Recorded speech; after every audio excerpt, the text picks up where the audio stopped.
بسم الله الرحمن الرحیم. به نام خداوند بخشنده و مهربان. و بعد السلام علیکم دوستان عزیز گرامی.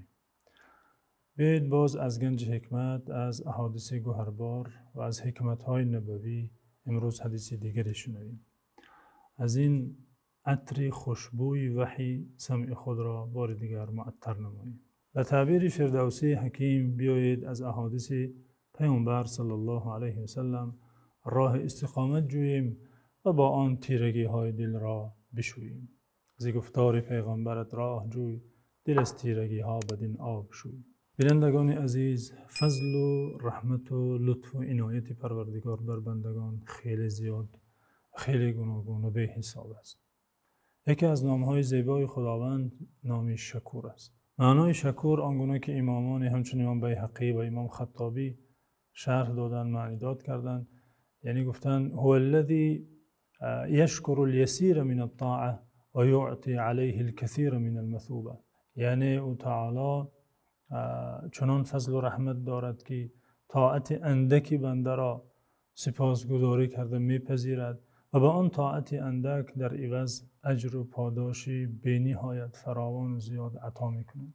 بیایید این فضل و رحمت خداوند را در این حدیث مبارک، در این حدیث صحیح و شریف که آن را امام بخاری روایت کردند ببینیم. ابو موسی اشعری میگوید پیامبر صلی الله علیه و سلم فرمودند: اذا مرض العبد او سافر کتب له ما کان یعمل صحیحا مقیما. چون بنده اگر بیمار شود و یا به مسافرت براید، برایش پاداش آن عملهایی که در حالت تندرستی و در حالت در خانه مقیم بودن انجام میداد همان گونه برایش نوشته می شود. یعنی بنده مومن اگر عادت دارد که در حالت تندرستی و در حالتی که در خانهش مقیم است طاعت‌های نافله دارد، مثلا روزهای پنجشنبه و دوشنبه روزه میگیرد و یا هر ماه یک مرتبه ختم قرآن میکند یا نماز شب میخواند یا همیشه با ذکر و طاعت است، عموما هر طاعت و عبادت هایی که در وقت تندرست است انجام میدهد و در حالتی که در خانه اش مقیم است میتواند به آنها برسد انجام دهد.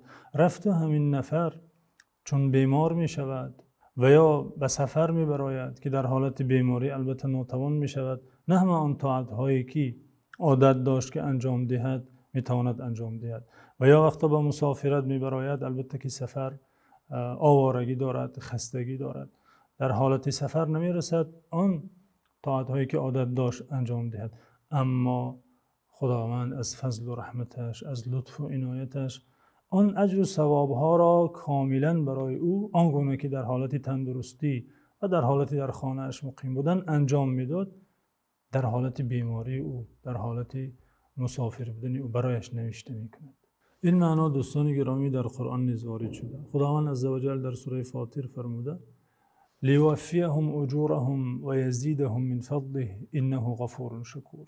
تا خداوند پاداش اعمال آنها را به طور کامل عطا کند، عطا می نماید و این چنین علاوه بر پاداش اعمالهایشان از فضل و رحمتش اجر و پاداشی چند برابر زیاد بر آنها می بخشد. انه غفور شکور، همانا او تعالی بخشنده و شکرگزار است. طاعت اندک را پاداش بزرگ می دهد و در حالت عجز و ناتوانی بنده برای او همان اجر و پاداشی که در حالت توانایی و تندرستی می توانست به دست آورد برایش نوشته می کند. دوستان گرامی، تندرست و آسوده حال باشید و طاعت‌هایتان همیشه مقبول درگاه حق تعالی. خدا نگهبانتون.